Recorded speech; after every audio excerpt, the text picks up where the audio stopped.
Hi friends, മിനീസ് ഫാമിലിയിലേക്ക് എല്ലാവർക്കും സ്വാഗതം. ഇന്ന് ഞാൻ ഒരു വെറൈറ്റി കറിയാണ് നിങ്ങളെ വെച്ച് കാണിക്കാൻ പോകുന്നത്. ഇതൊരു 5 മുട്ട, ഒരു 10 വെണ്ടയ്ക്ക, ഇത് കറി വയ്ക്കാം. അടിപൊളി കറിയാണ്. അപ്പോൾ ഞാൻ വെള്ളം തീയെ വെച്ചിട്ടുണ്ട് മുട്ട പുഴുങ്ങാൻ. മുട്ട ഇതിലേക്ക് ഇട്ട് പുഴുങ്ങിയെടുക്കാം. വെണ്ടയ്ക്കയൊക്കെ ഞാൻ മുറിച്ചെടുത്തതാണ്. പുഴുവൊക്കെ ഉണ്ടോയെന്ന് നോക്കി. മുട്ട വെന്തുകൊണ്ടിരിക്കുകയാണ്. അപ്പോൾ ഇതിനുള്ള അരപ്പ് നമുക്ക് തയ്യാറാക്കാം. അരമുറി തേങ്ങ, 1 സ്പൂണ് മല്ലിപ്പൊടി, ഒരു നുള്ള പെരുംജീരകം, 1 സ്പൂണ് ഗരം മസാല, 1 സ്പൂണ് മല്ലിപ്പൊടി, 1 സ്പൂണ് മുളക് പൊടി. ഇതെല്ലാം കൂടി ഒരു 4 കരിയാമ്പൂ. ഇതെല്ലാം കൂടെ നമുക്ക് അരച്ചുകൊണ്ട് വരാം നല്ല പേസ്റ്റ് പരുവത്തിൽ. അപ്പോൾ നമ്മൾ അരവെല്ലാം റെഡിയാക്കി കൊണ്ടുവന്നിട്ടുണ്ട്. ഇനി ഒരു പാൻ അടുപ്പ് വെച്ചിട്ടുണ്ട്. തീ കത്തിക്കാം. വെണ്ടയ്ക്ക ഒന്ന് ചെറിയ മാതിരി വഴന്ന് എടുക്കണം. അതിനുവേണ്ടി ഒരു 3 സ്പൂണ് വെളിച്ചെണ്ണ ഒഴിച്ചിട്ടുണ്ട്. ചൂടായി വരുത്തുന്നു. അപ്പോൾ നമ്മുടെ എണ്ണയൊക്കെ ചൂടായിട്ടുണ്ട്. ഇതിലേക്ക് നമ്മൾ അരിഞ്ഞു വെച്ച വെണ്ടയ്ക്ക ഇട്ട് കൊടുക്കാം. ഒരു പകുതി ഫ്രൈ ആകുന്നവരെ ആക്കിയെടുക്കണം. ഇളക്കി ഫ്രൈ ആക്കി കൊടുക്കാം. ഒരു കാഭാഗമാകുമ്പോൾ ഇച്ചിരി ഉപ്പിട്ട് കൊടുക്കാം. അപ്പോൾ വെണ്ടയ്ക്കയൊക്കെ നല്ല ഇതായിട്ടുണ്ട്.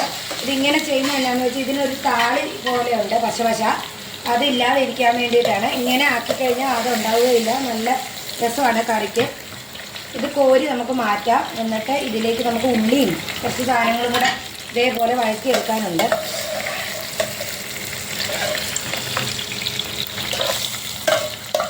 അപ്പോൾ വെണ്ടയ്ക്കയൊക്കെ നമ്മൾ കോരി എടുത്തിട്ടുണ്ട്. ഇതിലേക്ക് ഒരു ചെറിയ കഷ്ണം ഇഞ്ചി ഇതിട്ട് കൊടുക്കുക. ഒരു 3 അല്ലി വെളുത്തുള്ളി അത് ഇട്ട് കൊടുക്കുക. പിന്നെ നമ്മൾ ഒരു 2 സവോള അത് അരിഞ്ഞു വെച്ചതാണ്. ഇതും കൂടെ ഇട്ട് വഴറ്റിയെടുക്കാം.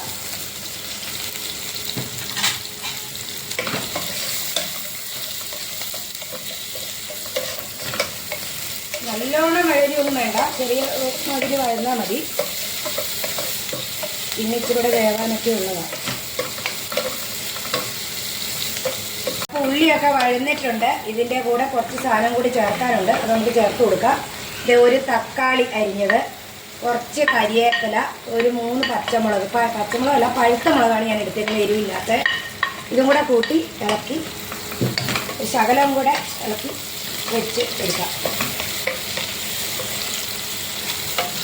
അപ്പം ഇതെല്ലാം നല്ല ഇതിൽ വഴന്ന് വന്നിട്ടുണ്ട്. ഇതുണ്ടോ, ഇതേപോലെ ആവണേ.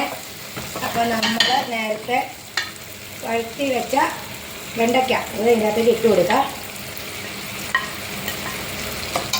വെണ്ടയ്ക്കയൊക്കെ മുറിക്കുമ്പോൾ അതിൻ്റെ ഉള്ളിൽ പുഴുവൊക്കെ ഉണ്ടാവുന്നുണ്ട്. അതൊക്കെ നോക്കി വേണം എടുക്കാൻ. ഞാൻ എല്ലാം നോക്കി എടുത്തേക്കുന്നത്, അല്ലെങ്കിൽ ഇറച്ചിയും കൂടി ഉണ്ടാവും. 2 കറിയായി, ഇറച്ചിക്കറിയും കൂടെ.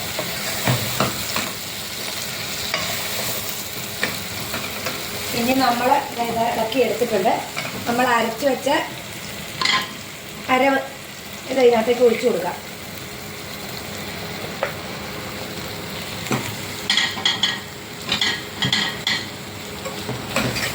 ഒന്ന് ഒരിച്ചിരി നേരെ ഈ അരവ് ഒഴിച്ചിട്ട് ഒന്ന് ഇളക്കി കൊടുക്കണേ. ഒരു ചെറിയ മാതിരി ഒന്ന് ഇളക്കി കൊടുത്ത് ചൂടായി കഴിയുമ്പോൾ നമ്മുടെ മിക്സി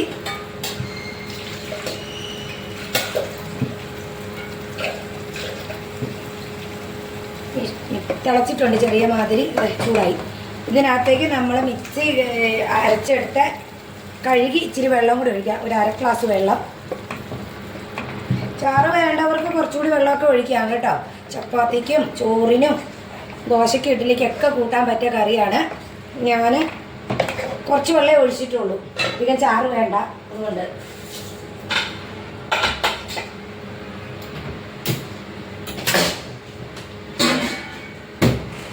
ഒന്ന് അടച്ചു വെച്ചിട്ട് നമുക്കൊന്ന് ചെറിയ മാതിരി വേവിച്ചെടുക്കാം.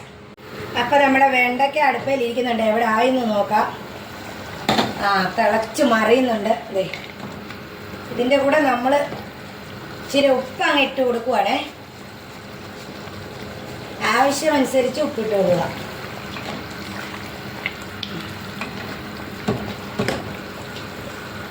പിന്നെ 1 സ്പൂണ് കുരുമുളക് പൊടി കൂടെ ഒന്ന് ഇട്ട് കൊടുക്കുവാണ്. ഇത് എല്ലാവരും ഒന്ന് ഉണ്ടാക്കി നോക്കണേ, ഇങ്ങനെ അടിപൊളിയാണ്. ഇനിയാണ് മുട്ട പൊളിച്ചുകൊണ്ട് വന്നത്. നമ്മുടെ ക്യാമറമാനാണ് മുട്ട പൊളിച്ചത്. ക്യാമറമാൻ മുട്ടയുടെയൊക്കെ പകുതി എവിടെ പോയെന്നറിയത്തില്ല. അതാ ഇവിടുന്നൊക്കെ തോണ്ടി എടുത്തുകൊണ്ട് പോയിട്ടുണ്ട്. ഇതിങ്ങനെ ഞാൻ മുറിച്ചങ്ങോട്ട് ഇടുവാണ്.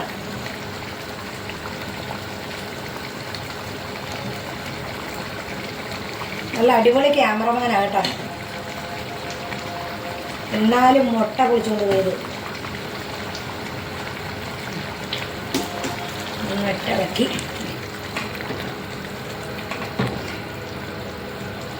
ഒരു 2 മിനിറ്റ് നമുക്കിത് മൂടി വെക്കാം. നമ്മുടെ മുട്ട വെണ്ടയ്ക്ക കറി എങ്ങനെയായെന്ന് നോക്കാം. ഇത് തിളച്ച് മറിയുന്നുണ്ട്. ഞാൻ ഉപ്പുണ്ടോയെന്നൊന്ന് നോക്കട്ടെ. ഉപ്പൊക്കെ നല്ല റെഡി ആയിട്ടുണ്ട്. അപ്പോൾ ഈ വീഡിയോ എല്ലാവരും ഇതുപോലെ ഒന്ന് കറി ഉണ്ടാക്കി നോക്കണേ. എൻ്റെ വീഡിയോ ഇഷ്ടപ്പെട്ടെങ്കിൽ എല്ലാവരും ലൈക്കും ഷെയറും കമൻറ്റും എല്ലാം തരണേ. എല്ലാവരും ഈ വീഡിയോ ഒന്ന് ട്രൈ ചെയ്യണേ. അപ്പോൾ അടുത്തൊരു വീഡിയോ ആയി വരുന്നവരെ ബൈ ബൈ.